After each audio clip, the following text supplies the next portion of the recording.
My dear friends, हमने last video में किया था पेनल्टीज़ का चैप्टर। उसके अंदर हम 5 पॉइंट्स और जो हमारे पास पहले थे general principle imposing of penalties, और फिर हमने किया था आइटम्स ऑफ पेनल्टीज़। इसके हम 5 पॉइंट्स पहले कर चुके हैं।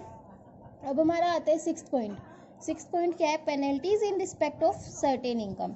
ऐसी इनकम्स हैं कुछ जिनके ऊपर टैक्स पे करना पड़ता है अंडर सेक्शन 271 AAC में।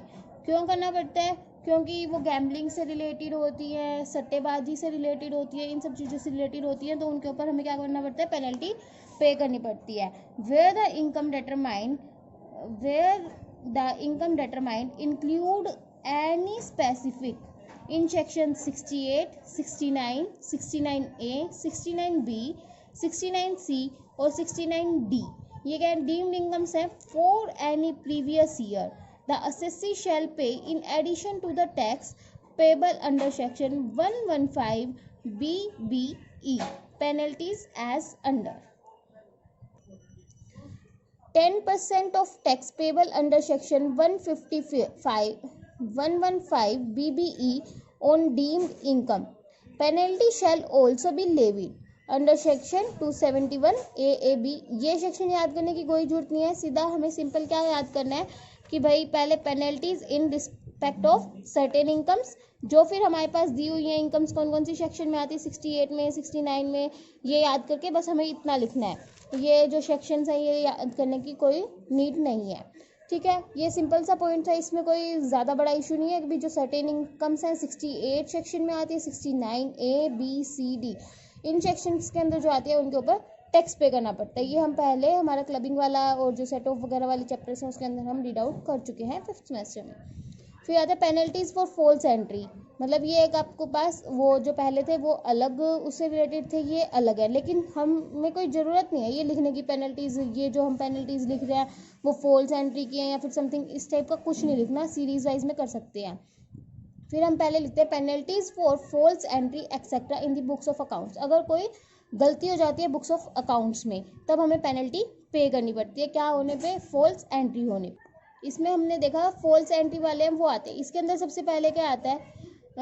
Failure to get accounts audited. मतलब हमने पहले जितने पढ़े वो 6 पॉइंट्स थे, अब ये 7th आ गया। ये लिखने की कोई नीड नहीं है, penalties for false entry etcetera something कुछ नहीं लिखना, हमें सीधा लिखना है point number 7 failure to get accounts audited.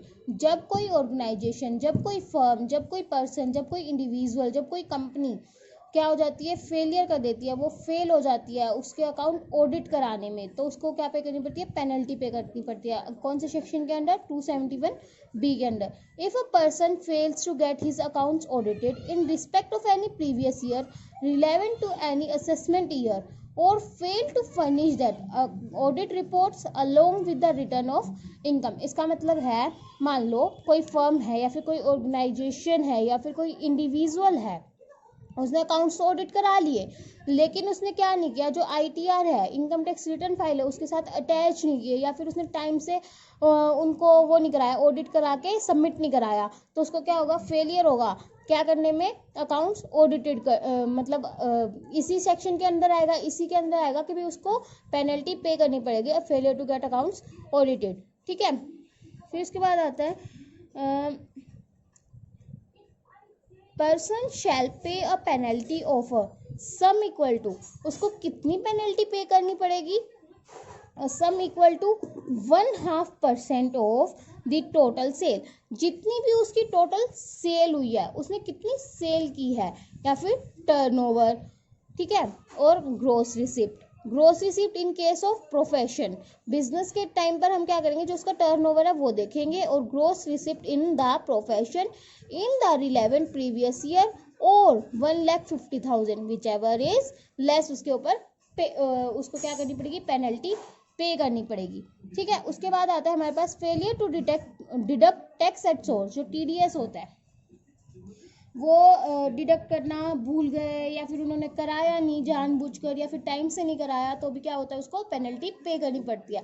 Penalty जब हम TDS टाइम से पे नहीं करते या फिर कट नहीं कराते, मतलब भाई जैसे कि ज़्यादातर सैलरीड पर्सन होते हैं उनके लिए होता है, क्योंकि उनको एडवांस में ही अपनी सैलरी के ऊपर TDS कट कराना पड़ता है।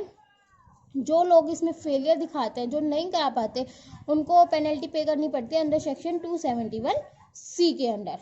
ठीक है, ये बहुत इजी सा है।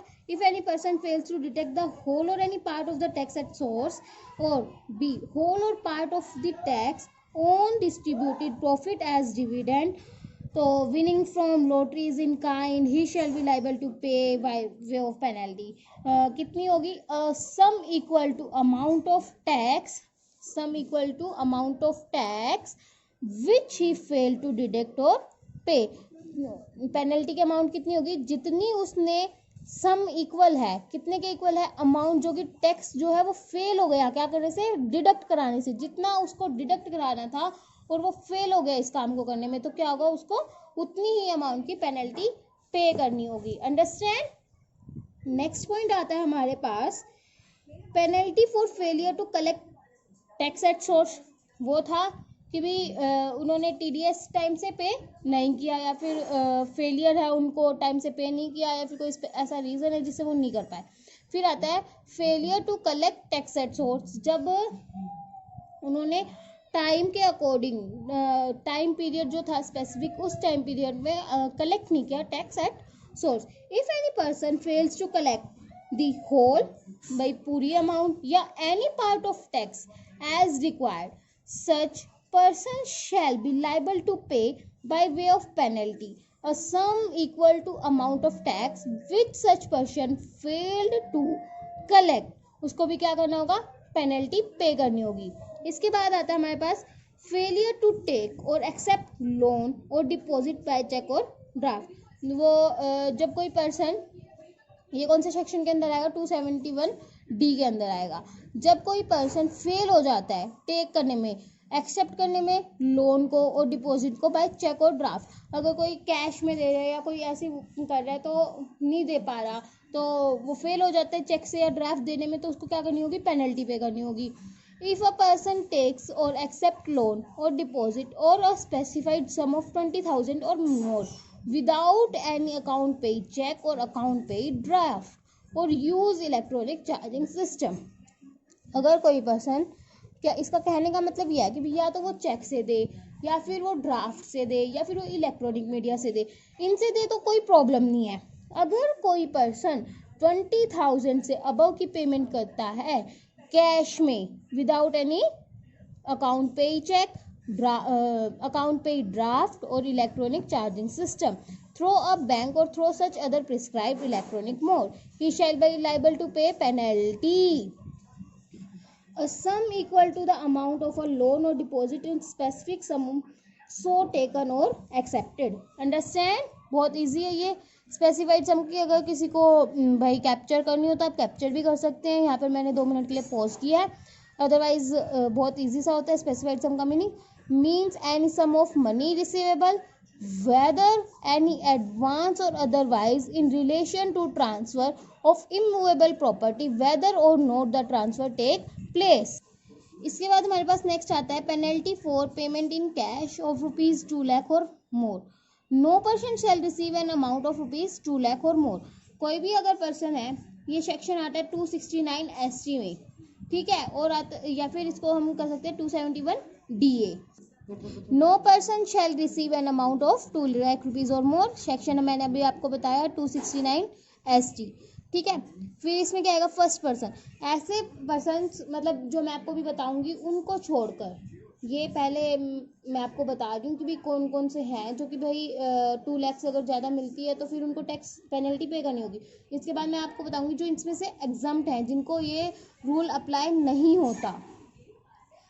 In aggregate form a person in a day, जो एक पर्सन मतलब एक दिन में 2 लाख से ज़्यादा की पेमेंट वो नहीं कर सकता। अगर कोई करता है तो उसको क्या करनी होगी? पेनल्टी पे करनी होगी। इन respect of a single transaction, एक ही ट्रांजेक्शन में वो नहीं कर सकता। भाई एक ही ट्रांजेक्शन में उसने सीधा 2 लाख रुपए दे दिए, या फिर एक ही दिन में उसने दे दिए, तो ये क्या होगा? गलत होगा। हाँ, अगर वो अलग अलग पर्सन को दे रहा है तो वो डिफरेंट केस है, और ये डिफरेंट केस है। आई बात समझ में? ये जो रूल है ये किस पर अप्लाई नहीं होता, अब मैं आपको ये बताऊंगी। क्यों नहीं होता? क्योंकि ऐसे बहुत से इंस्टीट्यूशन हैं, जैसे बैंक हो गया या फिर ऑर्गेनाइजेशंस हैं जो काम करती हैं वेलफेयर के लिए, उनमें बहुत बड़ी बड़ी पेमेंट्स और वो होती रहती हैं। तो वो है provided that provision of section shall not apply to any receipt by, कोई रिसिप्ट है और गवर्नमेंट है, जो गवर्नमेंट है उनके तो भाई हम सबको पता है चलते रहते हैं, गवर्नमेंट तो महान होती है, गवर्नमेंट के पास तो एक दिन में इतना टैक्स कैलकुलेट होता है, मतलब टैक्स कलेक्ट होता है, बहुत सारी चीज़ें होती हैं गवर्नमेंट के पास, वो भी इसके अंदर नहीं आती। एनी बैंकिंग कंपनी, कोई भी बैंकिंग कंपनी है, बैंक्स में तो हमें पता ही है कि कोई भी जा रहा है पैसे डिपॉजिट करा रहा है, भाई एक दिन में पता नहीं कितने लोग पैसे डिपॉजिट कराते हैं और कितने निकलवाते हैं। पोस्ट ऑफिस सेविंग बैंक है, उनका भी आपको पता है, और कोऑपरेटिव बैंक है, कोई भी किसी भी टाइप का बैंक हो वो सब भी इसमें से एग्जम्प्ट है। Transactions of native referred in section 269 SS. Understand? Such other persons or class of persons or receipts which the central government may be notified in official get is specific. If a person receives any sum, if a person receive any sum in contravention of the aforesaid provision, he shall be liable to pay by way of penalty a sum equal to the amount of such receipt. आई बात समझे? ये बस इसके अंदर हमें ये बता रखा है, जो गवर्नमेंट हो गई, जो बैंकिंग इंस्टीट्यूशन वगैरह है, उनको छोड़ के अगर कोई भी एक ऐसा पर्सन है जो सिंगल डे में किसी को 2 लाख से ज़्यादा पेमेंट करता है या खुद लेता है, तो फिर वो क्या होगा, उसको पेनल्टी पे करनी होगी।